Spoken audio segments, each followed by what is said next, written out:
So. Do we need some light, Brent? Not necessarily. We're in good shape. She looks like she's in the dark there. No, I got her lit up pretty good. Oh, you do? Yeah. Yeah, we're good. Actually, it's better to have the light coming in from this way. You can move the drapes back further too. We're Yeah, all you about can light try here, that. Brent. You can, huh? We're all about light here. Yeah, you can do that. It's better to have the light behind the camera than behind the interview, the narrator. So, if you'll be so kind, will you state your full name? I'm Helen Elizabeth Dobson, but I go by Libby. And do you know why you were named that? Is it a family name at all, or? I think the Helen was named after an aunt of my mother's, and Elizabeth, she made me that because she liked it. Oh, that's pretty. And what are the names of your parents? What were your parents' names? Anna, and my father was William Clinton. And did you have any brothers and sisters? I had 2 sisters, And what were their names? Ethel, Roberta, and Winnie Louise Messick. And can you tell me the date and place of your birth? I was born in Vienna, Maryland, which is part of the Eastern Shore, and on a farm. And the date is December the 14th, 1920. Very good. So those are the questions I usually ask people just to establish who I'm talking to. So now I want to talk to you a little bit about your early memories. Do you remember your grandparents? I remember my grandmother on my mother's side, and I vaguely remember my grandmother on my father's side, but grandmother. The grandfathers, I don't remember any of those. And I guess I should go back and ask, in regards to your siblings, are you the youngest? I'm the oldest. You're the oldest. And both of the others are deceased. They've both passed away. Mm-hmm. And so, what about your parents? Do you remember ever talking to your parents about their lives, about where they grew up, or what their lives were like growing up? Do you remember any, as a child, perhaps hearing any stories or anything that when you think about your parents comes to mind? My grandfather Messick, his mother was much younger than her husband, and he died when my father was very young, and he died, I think he was 64 when he died, and he went to live with some aunts in another town. Mm-hmm. And I don't really know much about that part of the family. Sure. Who was the oldest person you remember from when you were young? Was there anybody that you remember who was elderly when you were little that kind of sticks in your mind? I would say my grandmother Wallace. Can you tell me a little bit about her? She was a farmer's wife, and her husband died young, which would have been my grandfather, and she married again, and she was nice. Mm-hmm. Did she ever did she ever talk to you about her life growing up or anything like that? Not really. When you were a young girl, did you grow up in Vienna? We left Vienna, and I don't know what year we moved to Claiborne. Uh-huh. But I started school in Claiborne, and I really liked that school. Did you? It was a one-room school, and they had, I think, 5 grades in it, in this one little room.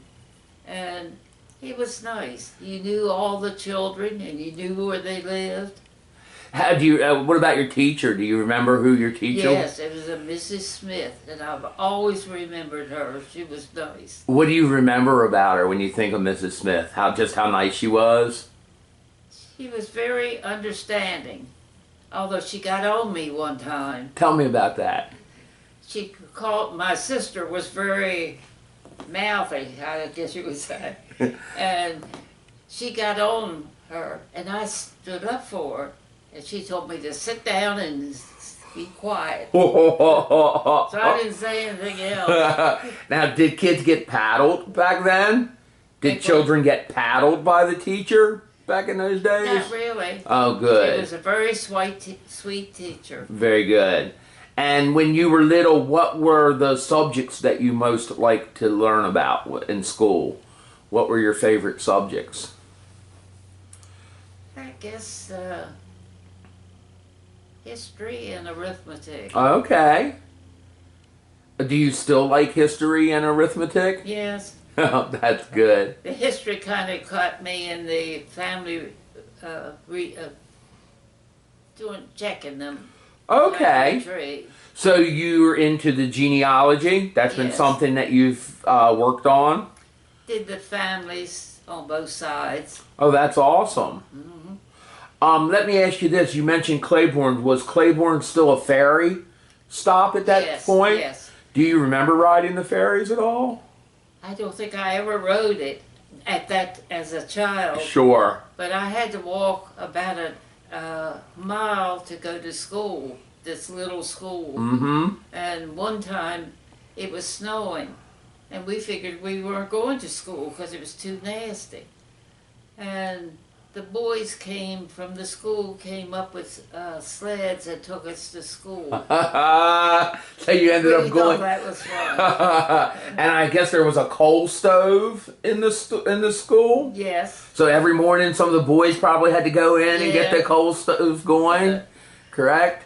And of course, that school is no longer there. It's gone, huh? What about high school? Well, and in the 5th grade, I moved to St. Michael's. Okay. And I was in elementary school in the 5th grade. Okay. And so you went to St. Michael's Elementary. Yeah. And did you go finish your school career in St. Michael's? Yes. All the way through high school? Mm-hmm. And what year did you graduate from high school? 1937. 1937. And we only had 11 grades then. Oh, okay. And it was another girl and I were the youngest one in the class because our birthdays were in December. So we were only 16 when we graduated. So when you graduated, that was in the Depression, during the Depression. Yes. So there was a lot of personal things going on for folks at that time. But I wanted to ask, do you remember any of the big news of the day when you were younger? Was there anything that, perhaps even later, the Pearl Harbor, or do any of those kind of things stand out in your memory, those big events, those world really. events? Not so much. It was a more personal life. Yes. And so, was religion a big part of your growing up? Religion. Did your family go to church? Yes, and my mother did primarily. My father didn't too much. Mm-hmm. My mother did. And your father, what occupation was his? What did he do? He was a farmer first, and when we moved to St. Michael's, he was a farmer for a while, but then he became a waterman. Okay. So you were a waterman, a farmer and a waterman's daughter. Right. And the two big Eastern Shore things. I mean, those are two professions, particularly back then, Yes. that were open. Yes. Do you remember what kind of waterman your dad was? Was he a oysterman, a crabber? Did he work on the skipjacks? I think he did crabbing and oystering. Crabbing and oystering. Out of St. Michael's? Mm-hmm. Did he have his own boat? Yes. And I meant to ask you when we spoke of religion, do you remember the church you attended? It was a Methodist church in Claiborne when Mm-hmm. we lived there. Then when we came to St. Michael's, I went to another Methodist church. And is the church in Claiborne still there? Do you know? I think it is. When you were young, of course it was very different for little girls back then, but because a lot of occupations weren't open to young women. Was there anything when you were little that you thought you wanted to grow up to be? I thought I wanted to be a nurse. Mm-hmm. And when I graduated at 16, at that time you couldn't go in nurses training until you were 18. So I waited around. When I became 18, I thought, I'm not sure I want to go. So I waited 19, I decided I did. Okay. But I had 2 years of nurses training, and then I got married.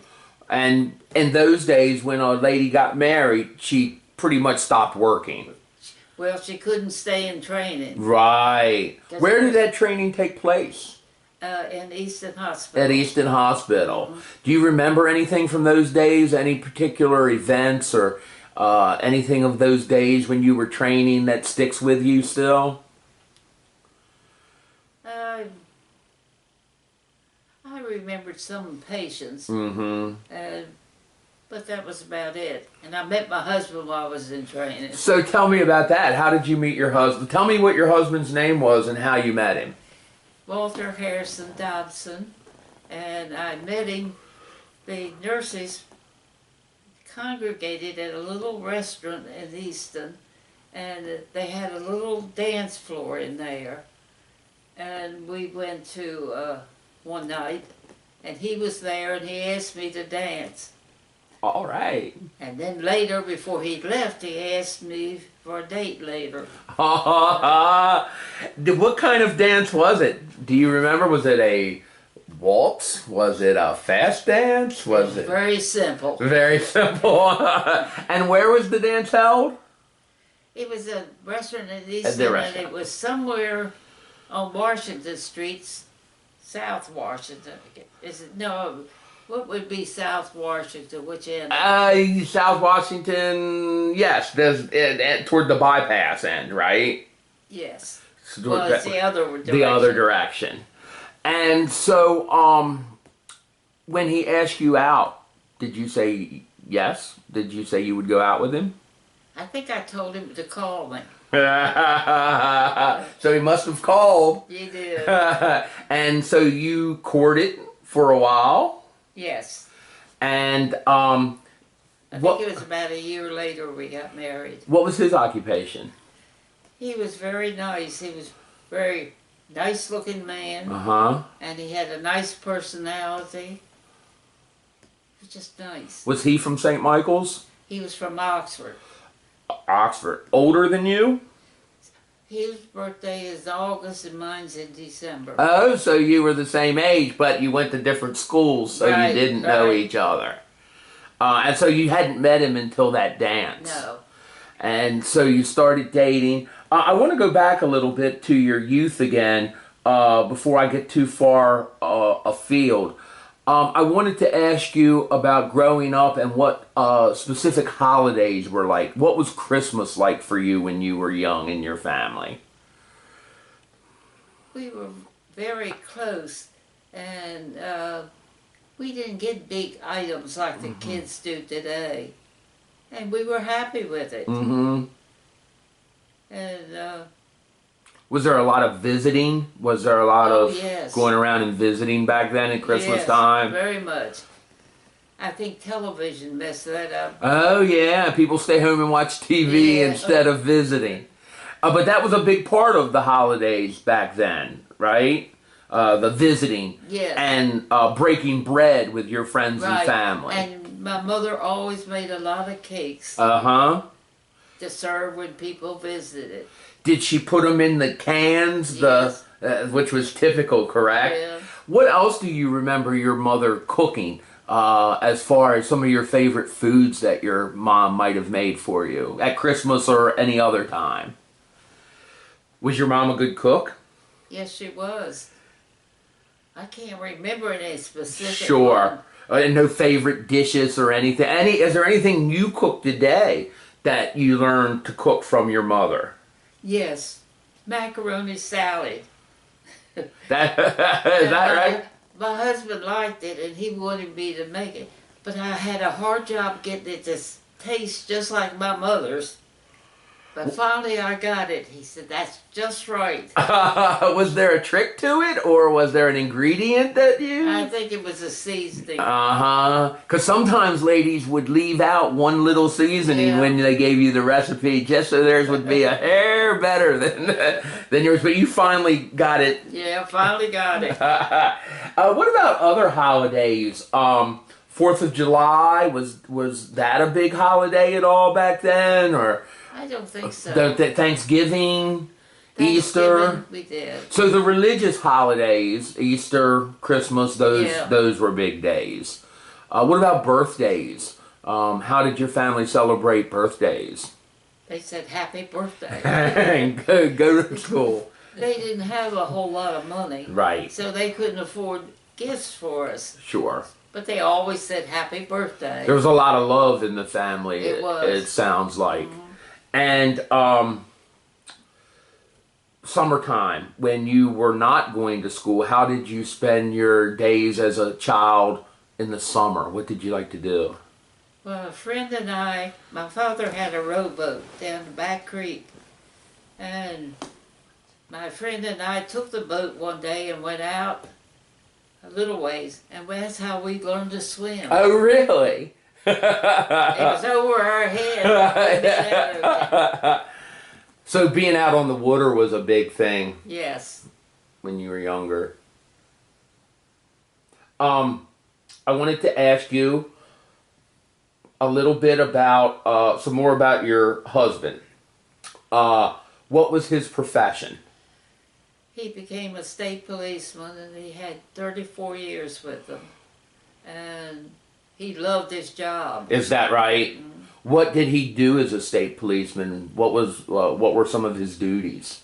When he first started, he was a patrolman. Later, as he went up the ladder, he became a barrack commander. And he ended up being a first lieutenant. Wow. Which was good in those days, because they didn't get retirement with promotions that easy. Mm-hmm. But he did good. Do you remember any specific cases or anything that he was particularly proud of in his career? Yes, they would get citations for mm-hmm. good things. And one thing, a man was standing them off with a gun, and he talked the man out to putting his gun down and coming out, and he was proud that he had done that. Sure, because he saved lives. Yes. And Greg has told me before he was a motorcycle police officer. A motorcycle, and he had an accident on one. Really? Tell me about that. He was chasing. He had put somebody in jail the night before. Well, he was patrolling the next day. This was down to Pocomoke. And he spotted the man that he had put in jail the night before. So he started chasing him on the motorcycle. Well, his motorcycle didn't work. He went over. Wow. Was he injured? No. Did he catch the man? No, not that time. Not that. He did go back. He was able to get him later. Yeah. And did he retire as a state police officer? Or did he retire from his job? Yes. How many children did you and he have? 3. And what were their names and when were they born? Well, one was his mother, mm-hmm. and she was Elizabeth Ann Dobson. Uh-huh. And the next one was Ronald Walter Dobson, and then Jennifer Lynn Dobson. And where did you live as a young family? Lived in St. Michael's for a right a while. He commuted back and forth to Easton, and then Salisbury, and we lived at Pocomoke for a while. Oh, is that right? You moved down that way for a while? But a year and a half, and he had to go in service. Everybody under a certain age, I think it was 64, mm-hmm. had to go in. And he went for, I think, 2 years. Then when he came out, he rejoined the state police. Oh, very good. And then did you move back to St. Michael's before his career ended? Is that where he Yes. retired? You We lived in moved St. to Michael's? St. Michael's, and we stayed there. What were your children like? Well, you know his mother, Yes, ma'am. and the girls were very nice. Now, Ronald Walter is deceased, Okay. and he had a lot of problems. Hmm. Even as a child, even as a young child. Yeah, So that's a challenge for any family. yes. And how did he pass away? He took his own life. Mm-hmm. Do you have any favorite stories about your children from when they were young? I just enjoyed them.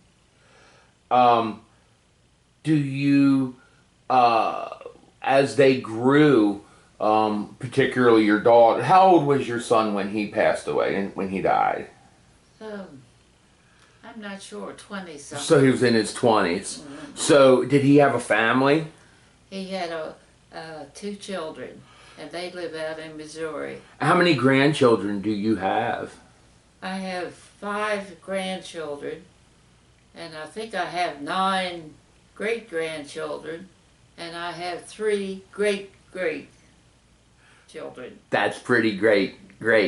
Do you get to see everyone, including the ones in Missouri? Do they visit at all? Do you get to see them? The grandson visited quite a bit. Now he Oh. hasn't been out this time for about 3 years, but he was coming about every 2 years. Did any of them follow your husband's path as being a police officer? No. Okay. I wanted to ask you a little bit about the geography of the area. So when did you move here? 1977. And what precipitated the move from St. Michael's to Oxford? My husband lived right next door to me Uh-huh. on this side. That was your husband's family home. Were they still alive when you No. moved here? No. No. Did they still own that house? The family did that? It had been sold just shortly before. Did you build this home? It's a Nanticoke home. So the lot was empty?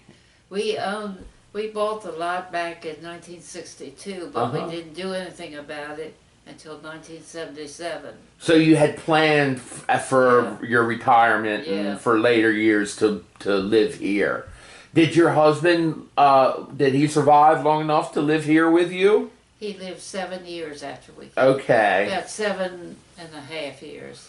And how did he pass away? He had a disease, and they thought at first the gallstones caused it. It affected his liver. Mm-hmm. But I think they know more about it now than they did then. That's the case with a lot of Yeah. medical issues, isn't it? The doctor predicted he'd live 10 years, and 10 years is what he lived. Have you ever wished that you lived somewhere else? Or is the Eastern Shore always felt like home to you? And have you ever had any desire to move? No, I've always been in Eastern Shore. What do you love most about the Eastern Shore? Well, it's nice and quiet, and it's slow moving, Mm-hmm. and I just love it. I wouldn't want to move anyplace else. Friends and family? Yeah, my family a lot of them were in St. Michael's, Mm-hmm.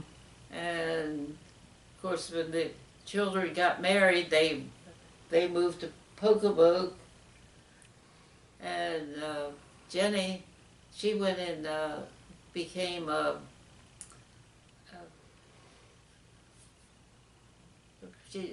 X-ray. Okay, X-ray technician. tech. Yeah, and so when she got married, she was married twice, but she had a child by the first marriage. second marriage, they don't have any children. Did you, as a family, ever travel much? Not really. My husband worked an awful lot as a state policeman at those days. Sure. So he was busy and. Well, I think we went several times out to Missouri Uh-huh. to see the kids. What's the most beautiful place you can think of here on the Eastern Shore? Where do you love to go, or what do you think of as Eastern Shore beauty? I always look forward to going to Ocean City. Oh, good. What do you like down there? What's your favorite part of visiting Ocean City? The beach. Yeah, oh, so you're a beach person. You like the ocean? Yes, I did. And you like being around the water, the Chesapeake, Right. the ocean. So you're a water baby. Right. That's very good. So travel hasn't really been a big part of your life necessarily. It was after my husband died. Okay. I decided I could not just sit in the house here and not do anything. So I got involved in the church and the auxiliary of the fire company, and I started traveling. Our church did some traveling, so I got started with them.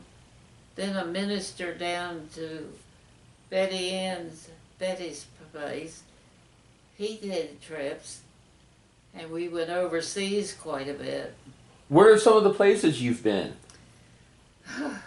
The first trip I took was, we were gone 23 days, and I think we hit 10 different countries. Wow, over in Europe, or what countries did you go to?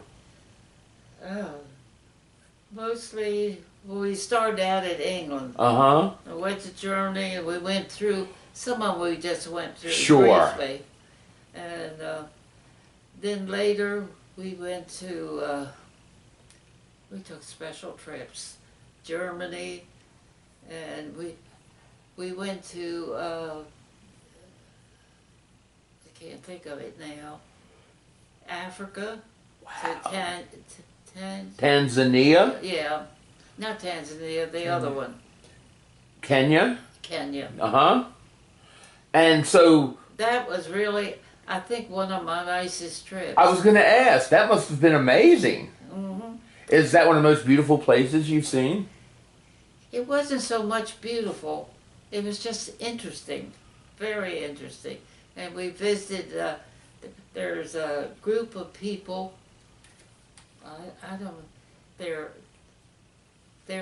different. Mm-hmm. They don't dress very well, and they take themselves, and they like cows, and they didn't want anybody to take their pictures whatsoever. Wow. So you weren't allowed to photograph them. But then they had a special place that we could visit, and they allowed us to take pictures. Is that one of your favorite places that you've been to?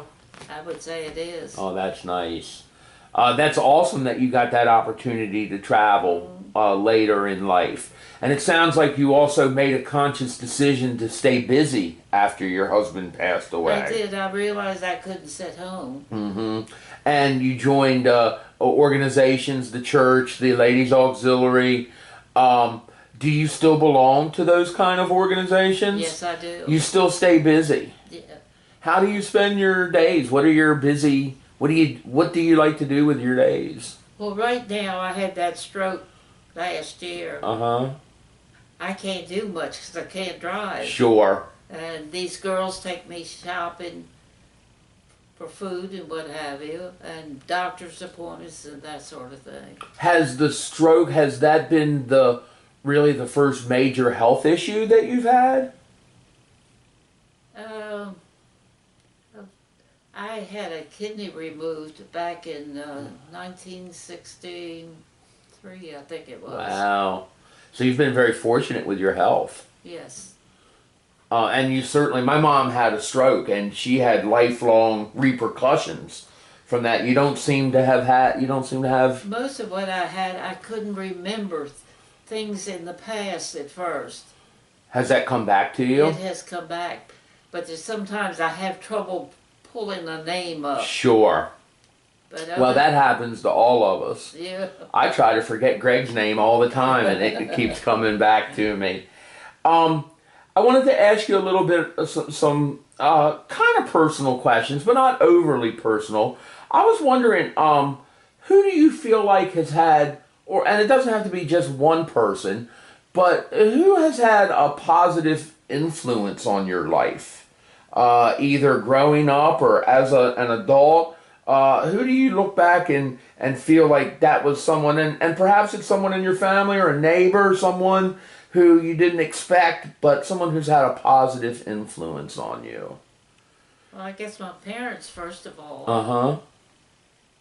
And How do you feel that? Did they, because of the way what they taught you, yes. and how to grow up and treat people and that kind of stuff? I would say so. Mm-hmm. Did you have any personal heroes particularly when you were a young person? Anyone you looked up to other than your parents? Right off, I can't say. And Sure. Was there anyone who you feel like might have changed the course of your life a little bit? That had such an impact on you that they changed your life? I would say my husband. Uh-huh. I was always a quiet person, and I think I came out more after we were married. Was he a more social Yes. type of person than you were at that time? He's very outgoing. And ever since I've known you, you seem to be very outgoing, but it sounds like when you were younger, maybe you were less. I was kind of shy. You were shy, so your husband was a positive influence in Right. bringing that out. Do you remember anyone ever giving you advice that feels like you've carried with you? Or a lesson learned when you were younger that you still carry today? Does anything come to mind? Not really. Okay. And we've already talked a little bit about your illnesses. You haven't had many. Have there been any hereditary illnesses or diseases? Yes. I think that we have like I have lupus. Uh-huh. And Betty has rheumatoid arthritis, and I think she has lupus also. Mm-hmm. And Jenny has lupus, and it's hereditary. And I thought at first that it wasn't from my family, because they got it, that it was from my husband's family. Uh-huh. But then much later I got it, the lupus part. What kind of symptoms does lupus bring with it? I don't know much about lupus. I had no symptoms whatsoever. I had a test when Jenny got it, and it came back one time, and then the next time it was not there. Oh. So she said, we'll just ignore it, the doctor did. So then I had a blood test. I don't even know what year I had it now. But anyway, it showed I did have it. Wow. So I decided my family had it too. But you've never really had any symptoms? No. Now, once in a while, the lupus will make your face or body break out. Oh, is that right? Like within a rash? Uh-huh. Do you suffer from that? Do you get rashes occasionally from it? No, but I'll get a place on my face Uh-huh. sometimes. Wow, you've been very fortunate health-wise. Fingers crossed. Yeah. I'm with you on that. I want to ask you a little bit, I want to widen the scope a little bit and ask you about the outside world. When you look back over your life, what do you think of, not personally, but what do you think of as the biggest events? The things you look back in the world and the United States and history. You've lived a long life. You've seen a lot of things happen. What events stand out in your mind? I think when Japan bombed Hawaii. Pearl Harbor. Yeah, Pearl Harbor. You remember that? Yes, I do. Can you tell me a little bit about what that time was like, or? It just was scary. Mm-hmm. And it really, you just kept it in your thoughts. Sure, because you were still pretty young at that point. You were born in 1920. Yes. And so World War II, 1942, 43. Yeah. So you were still a young lady, though married at that time. Yes. You had gotten married by then. But that is one of those things that really stand out in your mind. What about things like the moon landing or 9/11? Both of those did too, but I think that Japan doing that made a bigger impression on you personally, particularly because those other things happened later in life, and you were younger when Pearl Harbor happened, and that's one of those things that kind of shapes your future, because certainly the next 6 or 7 years after that was World War II. Yeah. Did you know anyone who served in World War II? My husband. Your husband. What branch of the military? Navy. And do you know where he served? He was on a ship. So that he went to Japan. In fact, he went to Japan after they had the war had ended with them, and they got to go ashore one time, and he just thought it was different, you know. Sure. And a part of history. I mean, to be a part of history like that is also pretty amazing. What do you think of as the most important inventions that you've seen in your lifetime? Been a lot of them. Mm-hmm. I guess the first one that made a good impression was TV. Is that right? Television. How old is mine? No, I say TV was a big. That was a big. Yeah, I don't know what year they came out. Do you remember listening to the radio when you were a child? Yes. Did you have any favorite radio programs when you were young? There were several. There was one that was very scary. Whoever the actor was, he made like the world was coming to end, and everybody believed it was. World of War, H.G. Orson Welles. Yes. And do you remember that? Yes. Oh wow, that's amazing. People really reacted to that, didn't they? Yes, they did. And do you remember when that happened? Yes. People thought the aliens were coming. And then television came along. Do you remember any were movies when you were growing up? Did you go to the movies? My family didn't have a whole lot of money, and we didn't go to the movies very much. Sure. There was one in St. Michael's, but we just didn't go to the movies. Didn't go too much.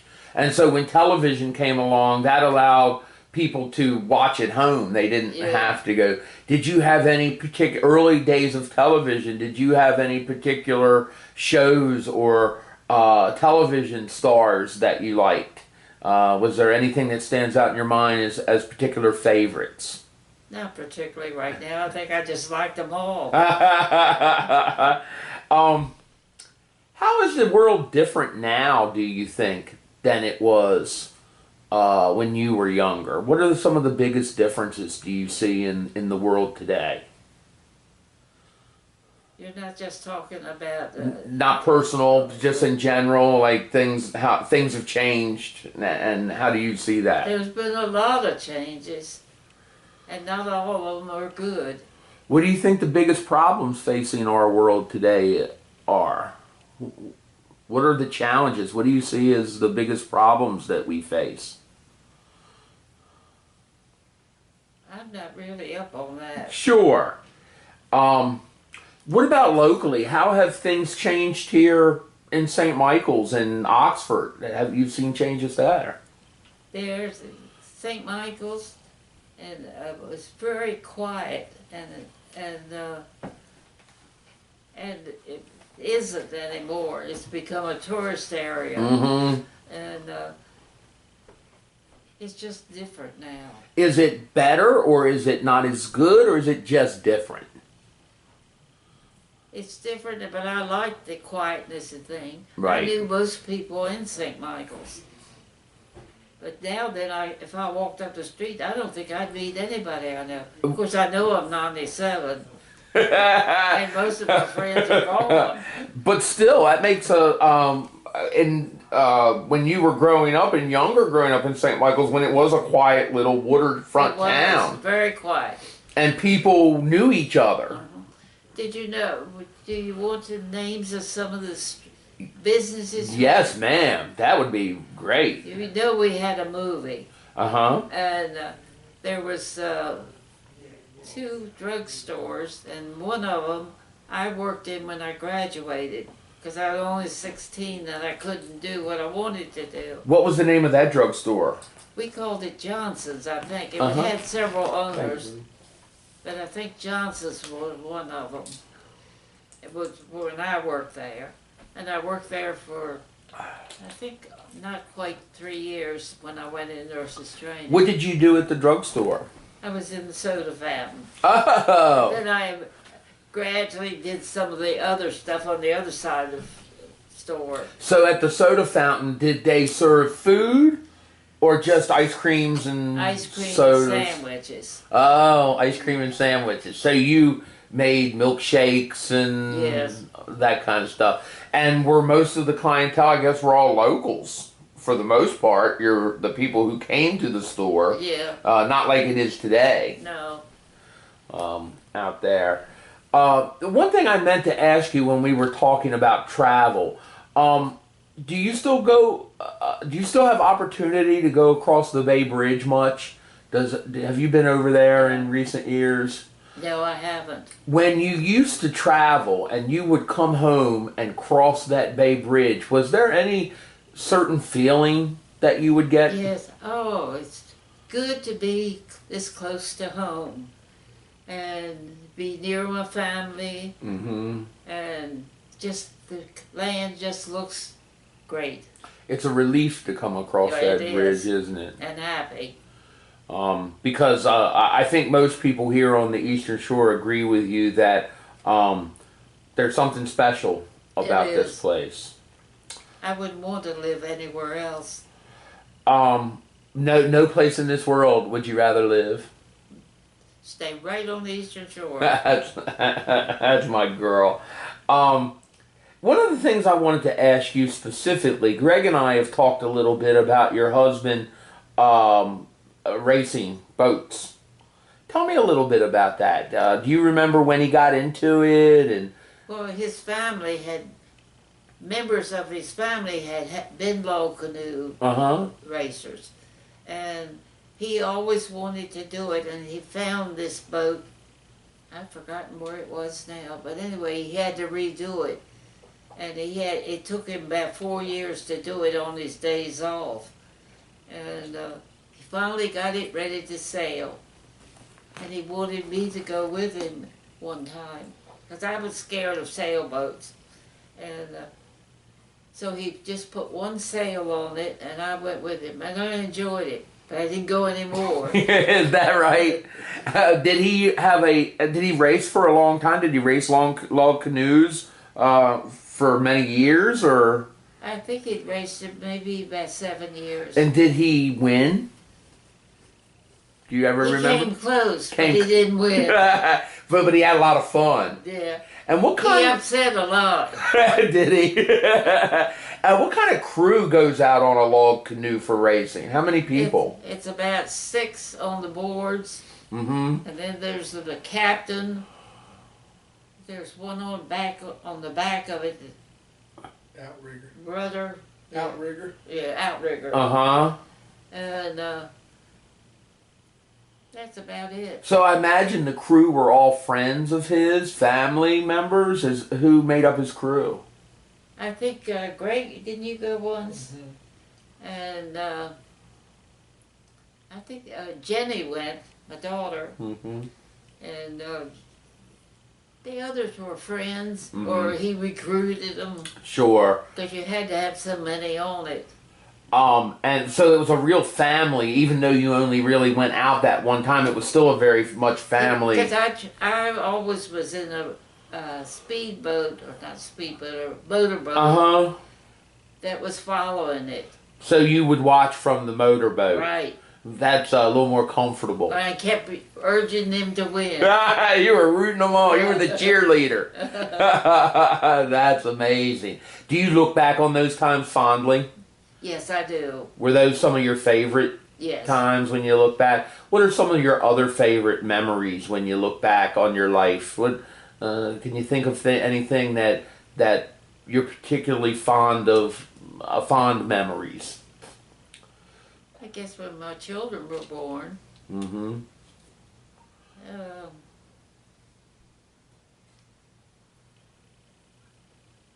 I guess one of my fond memories, and I think I've already discussed that, was that little school in Clayton. Yeah, that's close to your heart, isn't it? Yes, it is.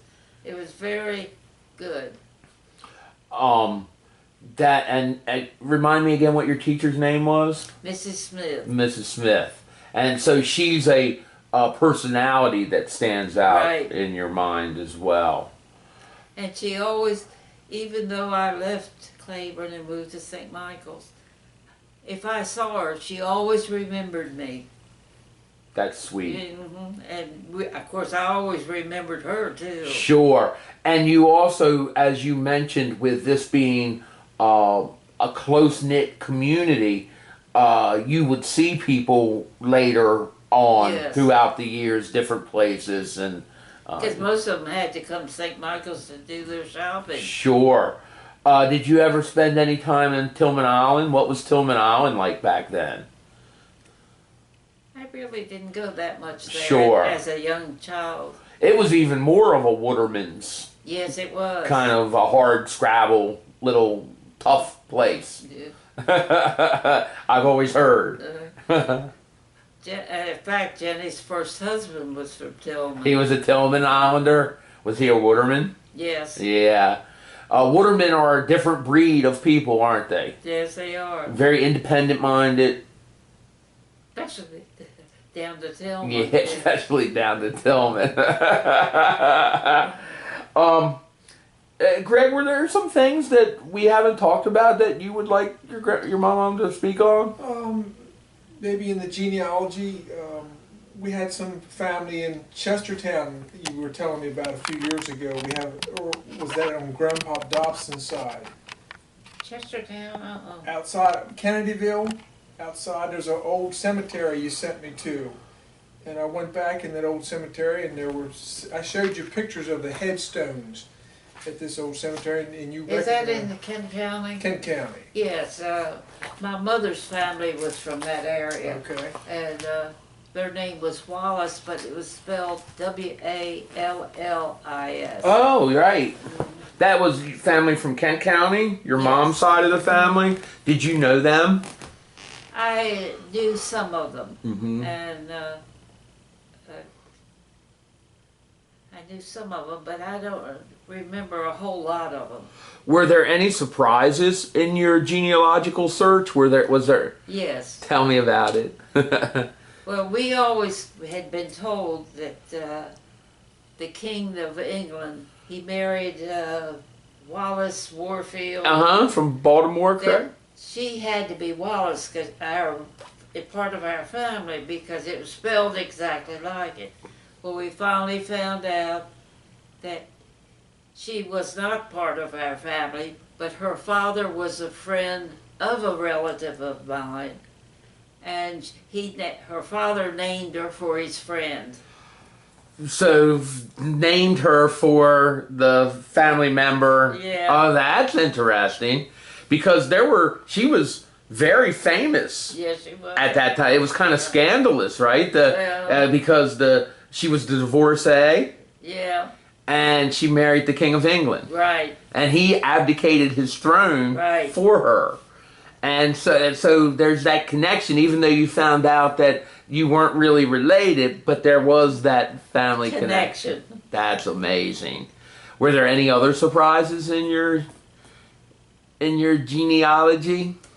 I think that was mostly it. How far back did you research? For the Dobson family, I went back to, I think it was 1632. Wow. And the Messick family, I didn't go back quite that far. When did they come to America? I never did find Never that. did find that out. But the family goes way back Right. here on the Eastern Shore in particular. When you were, I'm kind of just thinking of things as we go along. But when you were little, were there any old people around? Like, do you remember any, and being around any folks who were of that era before? Because if you were born in 1920, then there were probably still people alive who... Well, like grandmother Bessie, she came to stay with us for a while. Uh-huh. And that's the one that I was with. Sticks My with other you. grandmother lived in Delaware, and I didn't see her that Mm-hmm. much. But this one I did. Because in 1920, it wouldn't have been that rare to have someone who had been alive during the Civil War, or who had been a slave, or grandchildren's of the you know what I mean? Like, there were still people running around who from a much earlier era. Of course, by the time you were 10 or 12 years old, when you might be aware of some of those things. I probably wasn't interested in Yeah, it. right. Because when you're young, when you're a little kid, you don't think that way. But yet you did have, as you grew up, an interest in history. I did. What were the parts of history that you found most interesting? Local history. Uh-huh. And I bought, when I was grown then, I bought a lot of books pertaining to local history, and I enjoyed reading them. Did your husband share an interest in local history with you? He was interested in anything I found that I told him You would about. share with him. Uh-huh. But to do something himself, he wasn't that interested. Mm-hmm. But he liked me telling him about that's what nice. I found. That's nice. What else, Greg, have we not perhaps touched on? She still has family and friends that call her from out of state. She's kind of a hub. Uh-huh. Because I'm the only aunt, I think, it's left in the family. And one of them is coming up from North Carolina the 3rd, 4th, and 5th of October. Unless they had the storm where she lives, I haven't heard anymore. Right. And another one called me from Florida last week. And her husband just died, and she talked about 3/4 of an hour. Oh. But We your were friends and catching family up. like to touch base with you Yeah. because you're steadfast. You know what I mean? Like, you're that person that's always been there for them, it Yeah. sounds like. And you stay in touch with people. Yes, I do. That's important. Do you get to see your grandchildren, your local grandchildren and great-grandchildren on occasion? Yeah. I bet it's fun seeing them grow up Yeah. and have children of their own. Yes, it is. And I don't know how they got so old so fast. It happens though, doesn't it? What else, Greggy? Anything? No, just grandma was the family cook. Okay. I always had Christmas dinner. Uh-huh. I had Thanksgiving and Christmas. Then Greg's mother took over Christmas when those boys were little. Mm-hmm. Because they wanted to be home around their Christmas tree. Sure, and play with their presents and all that kind of stuff. Yeah. But so, what do you remember as your grandmom's special dishes? For me, mashed turnips. Really? Oh, Mashed turnips. Mashed turnips. I haven't fixed any lately. And my grandfather would have cooked, what was it, diamondback terrapin? Yes. Wow. He cooked that though. Yeah, he did that. How did he cook it? In a soup or a pie? Soup. And yeah, it was a lot of work to get it ready too. I bet. Did you like turtle soup? Yes. You did? I had never eaten it till I was in the family. That was an Eastern Shore delicacy. Yeah. But how long's it been since you've had any turtle? I bet it's been a long time, hasn't it? Yes, it has. I can't remember having turtle except maybe as a little kid. It's very rich. Right. But it's good. Grandma, didn't Grandpa play some kind of role in legislation on how these turtles were trapped? I think it might have been, but it was mostly about the time of year Okay. that they said it wrong once, and Walt had a problem with it too. In fact, somebody called him after he died from one of the legislatures. They wanted some information, and I didn't know how to give it to them. Mm-hmm. He was very keyed in on their habits for mating, etc., and what times of year were best to trap, not trap. And Right. I think a particular type of trap killed a lot of them Mm-hmm. unnecessarily. So he was an advocate for Right. terrapin conservation. What about He had of course, they lived next door, uh-huh. and he had a pen there, and he was the last person to have one because once he died, we had to get rid of it because it was no longer allowed. Where they would keep the terrapin of the pen? Yes, and he shipped them all over the place to different people. I don't know how So he would he prepare them and then ship them? I think they did. Uh-huh. Because I don't think you could have shipped them. No, that would have been a surprise package, wasn't it? You open up, there's a turtle in there. But that's a very much lost art, though. That's something that, like muskratting. People used to muskrat. He used to do that too. Is that he trapped muskrats? So he sounds like he was an outdoorsman in those regards. He was. And when he went into the state police, he wasn't going to be home because he was in school then. So he had set the traps before he left, and I was supposed to get it and take care of it. Well, Walt's mother showed me how to do it. I did it one time, but I couldn't catch him like he did. At least you gave it a try. Yep. But that's a special skill, knowing how to do that. It is to clean them. Yeah. You skin them like. And then you stretch them, put them over the thing, and hang them.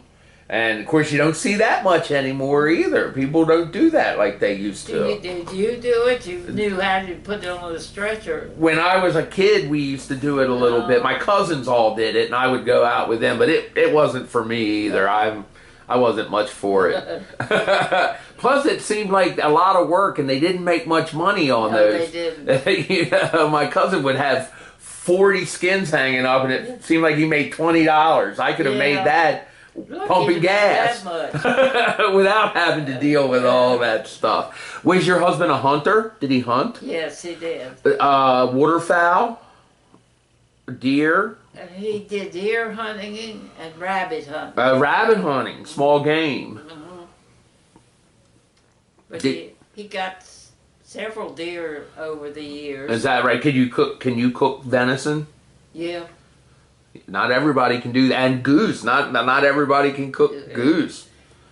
But some of them were tough. Yeah. Yeah, you have to know what you're doing, right? Yeah.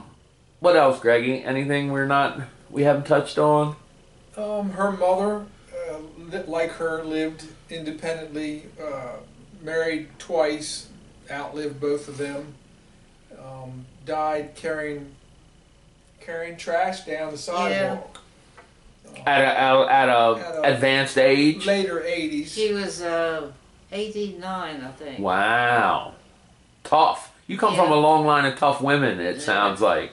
And her mother was 95, so I passed her. Good for you.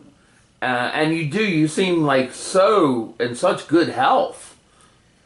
I'm not really, but my kidney's not that great with only one. But I'm hanging in there. Very good. We're looking forward to your 100th birthday. Well, my daughter says I have to make 100 at least. At least. We're all going to be rooting for you for that, at least. So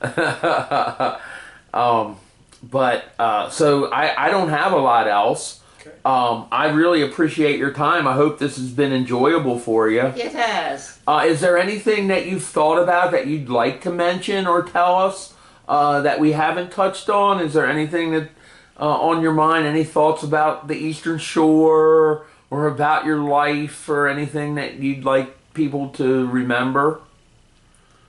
I think I've told you most of Yeah, I think perhaps so. I just like to always check. I don't want to leave and someone say, "Oh, I should have told Brent that." When I look at my notes, I'll probably. How about that last question? The love letters. So, if you were going to write a love letter to the Eastern Shore, how would you end that letter? I would say I love the Eastern Shore, and I love its spirit of comfort that they give me. And what else? Was something else I was going to say. That spirit of comfort they give me. And the land I love, and I always want to be here. I don't think that's what I meant to say. But it's beautiful. It's beautiful. I really appreciate you taking the time to sit with me today. Well, thank you. I've enjoyed talking to you. I'm going to make sure that your family all gets a copy. I'm going to forward a copy of this to Greg. Good. So that they'll have it for the family archives. Good. And I've mentioned this to Greg before, but I'll mention it to you too. If you ever have any photographs that you would like to have scanned and put into a file, I have the capabilities to do all that at my house. Oh. So if you give Greg some pictures that you'd like to share, he can bring them to me. I'll scan them. I'll bring them right back down to you. I never like to keep anyone's photos because I've lent photos to people before and lost them. So I know what that feels like, and I never want to do that to anyone. Yeah. But if you also, I'd like you to know that if you have photographs that you'd like to share, make sure Greg gets them, and I'll make sure they get back to I you. may have one of their very first. We've had 5 generations several times, but my first one that I took pictures of was my grandmother and my mother and down the line, and Greg was a baby. He's in the picture. Oh, that's amazing. I would love to see find that. it. Yeah, sure. Greg's still a baby as far as I'm concerned, but and we still have 5 generations right now. Yeah, we've had 5 generations. I think 4 times. is that right? Mhm. How fortunate as a family to Yeah. have been able to say that. There aren't a lot of families that No. have that opportunity. Part of it is your longevity, how long you live. Your family is very hardy and have hung in there, haven't you? Yeah. Before I finish up, let me ask you about the ladies who sit with you. They're from House Instead. Uh-huh. Home Instead. And they come 4 hours each afternoon, 5 days a week. Saturday and Sunday I'm here by myself. But that's nice to have that companionship and to be able to go out. You know, I can't drive anymore. Sure. And also I have a tendency to lose my balance. Mhm. So it helps having them Helps here. have, but you still like to get out and about though when you can, don't you? I do. And I go to cards once a day. Oh, is that right? You play cards? 500. It's an old game. But I used to play every week.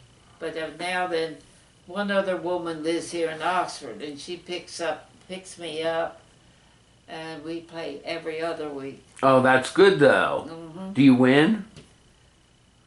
I won 1 time since I've been back. I hope that gets better. I'll be rooting for you that way too. I've never heard of 500. You didn't ask me about what I do, things I do. Yeah, tell me about that. Tell me about the things you do. Of course, I told you about the firehouse and the church, and I also belonged to the camera club at one time. And what else did I do? And what's the camera club? Photography? Yes. So we took slides. Oh, did you do that when you traveled? Yes. And we took slides for the camera club too. And I won one time in that. Oh, one of your photos? Yeah. What was it a picture of? It was a monthly thing. I won first.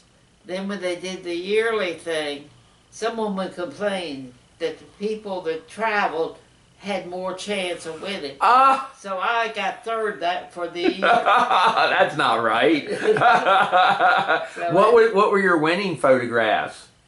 Do you recall? I think I have it. I had it made in a photograph. Oh, that's nice. Greg, on the wall in back of my bed. Get that. We had it framed, but when we had it framed, the thing has covered up part of it. But that what he covered up was really good. So what other activities have you been involved with? It sounds like you've always been a very active person. I've been getting around. There, put it in front of this camera, Greg, or you can step over there and I'll zoom in on you. Oh, that's beautiful. Where was that taken, Miss Dobson? I'm not sure. I didn't Overseas? with slides, I didn't have couldn't write on them. But this had a little man.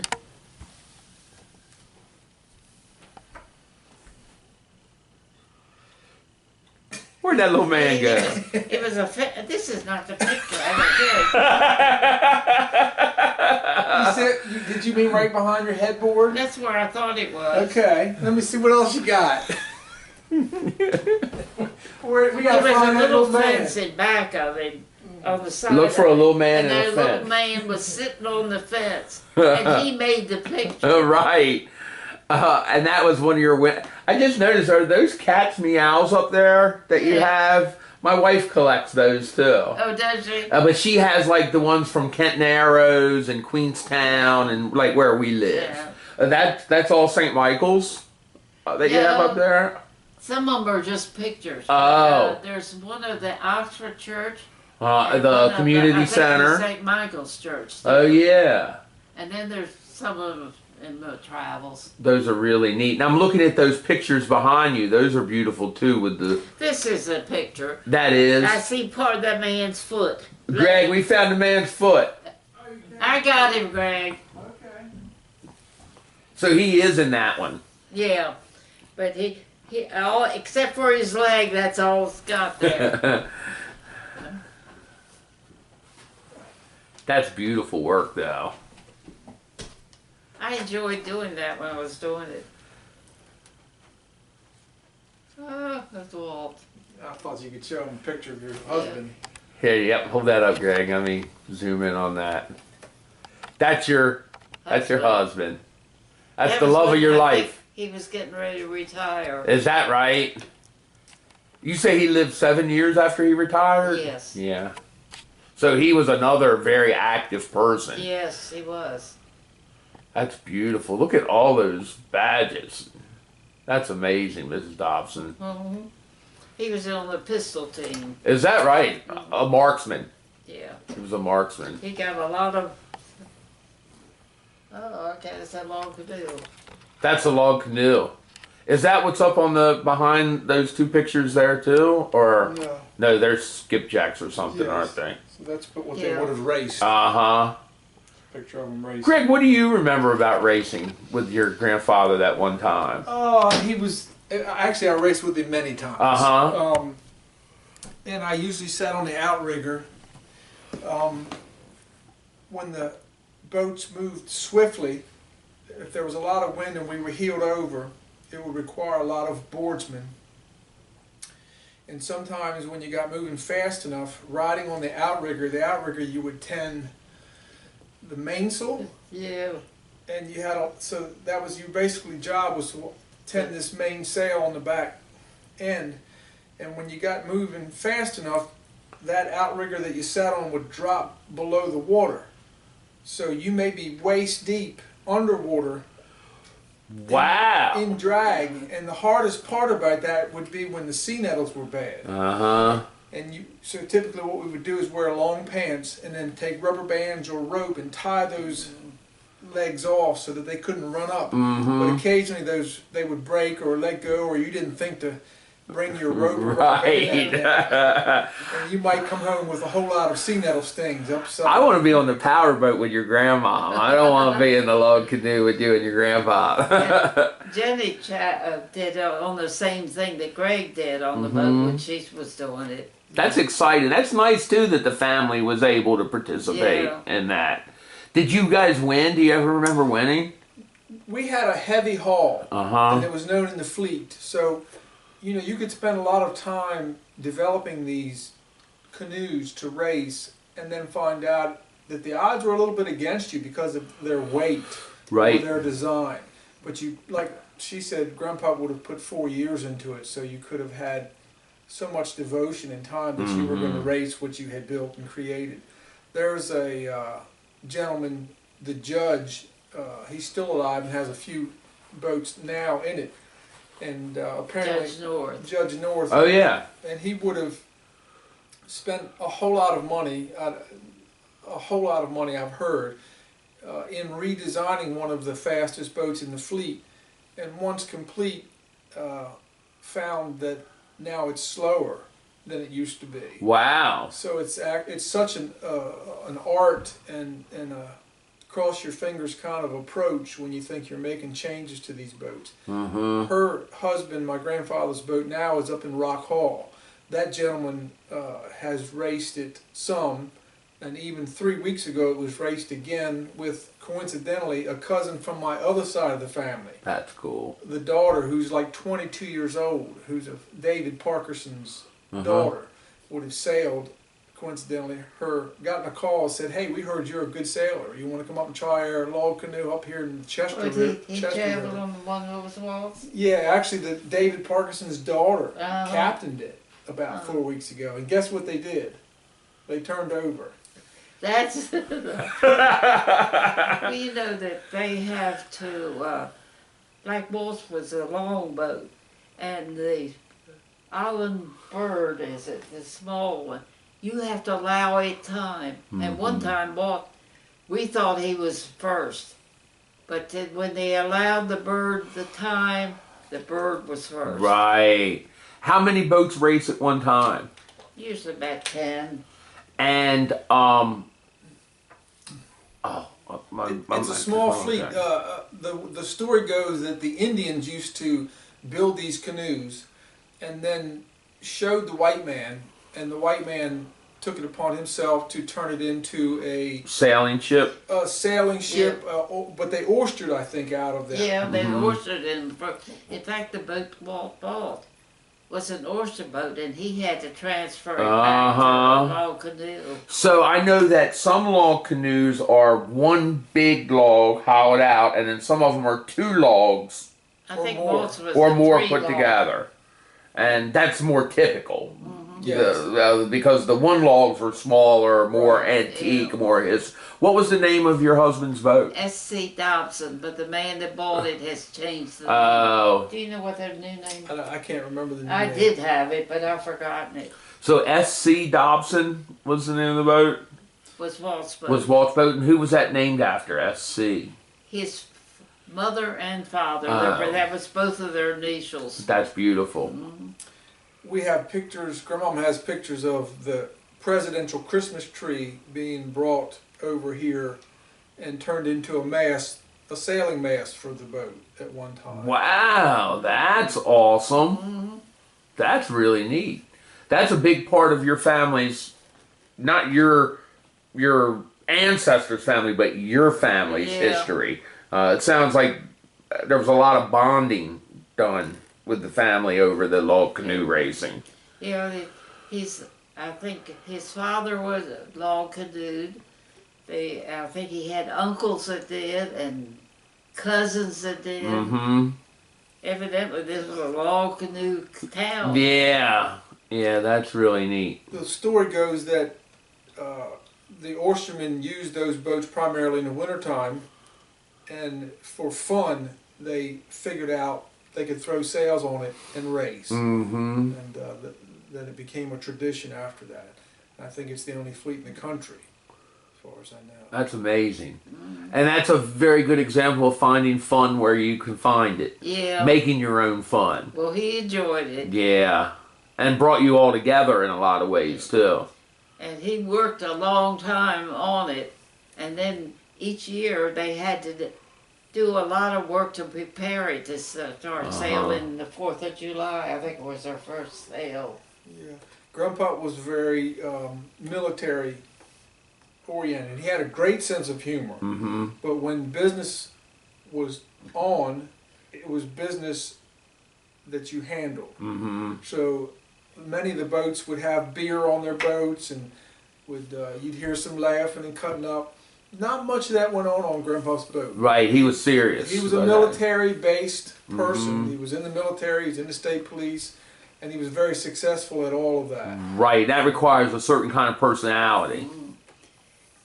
He loved that canoeing, and he spent a lot of time getting ready for it. Yeah. Now you say he had a good sense of humor. He was funny. Yeah. Very, very funny. Yeah. Very dry. Right. Yeah. Anything particular stand out in your memories as to his sense of humor? That's a example of his sense of humor. There was a state trooper told me, that's still alive, that told me a story about stopping in to see Grandpa, and there was a fella cleaning the barracks, and one of the officers not in police uniform pretended that he was an escapee and busted through the door and took off and ran through the parking lot, all this in front of the fellow who was cleaning up the police barracks. And they fired off a gun and started chasing this guy. And when they came back inside, the guy had closed the door and was pent up inside. I never heard that. Yeah. And I just heard this about 2 years ago. That's funny. There's another story is that there have been, my son-in-law was a state policeman too. That's Betty's husband. Uh-huh. And he was transferred to, I think it was Waldorf? Salisbury, because Walt never went across the bridge. And when he was transferred, and Walt was coming in there, and he was talking to Elmer, which is son-in-law, and this other guy came, wanted to be, it was Thursby Cooper. He came in, and when Walt says, "This is my son-in-law," well, Thursby Cooper stood up and said, "I'm him." False identity. They all got laughing. Was Thursby a co-worker of his? Yes. Oh, that's too He's deceased too. Mm-hmm. Tom Duncan, the Talbot County Sheriff, would have been one of their buddies. Yeah. There was a small crew of state police officers back then. Everybody knew each other and they were close. And it was 5 different men from Oxford. Walt was the first one to join. And all these 5, I think 5 counted Walt, but the other 4 joined after Walt did. Greg, didn't you tell me a story one time about your grandfather on his motorcycle going to investigate a murder case or somewhere out of state or out of town or something? It was a big, he was a consultant or something. Grandpa had shared with me that they didn't have, that there wasn't many FBI investigators. There weren't many investigators with any state police across the country. There were very few back in the, I guess, 30s or 40s whenever he drove the motorcycle. And talked about in cold weather being on his motorcycle and going across state lines to help investigate with a case. Yeah, I kind of remember just even I don't even remember when you told me that. We could have been teenagers, but that kind of always stuck in my mind. I remember him motorcycles and consulting or helping with investigations. He was very researched. He was very detail oriented.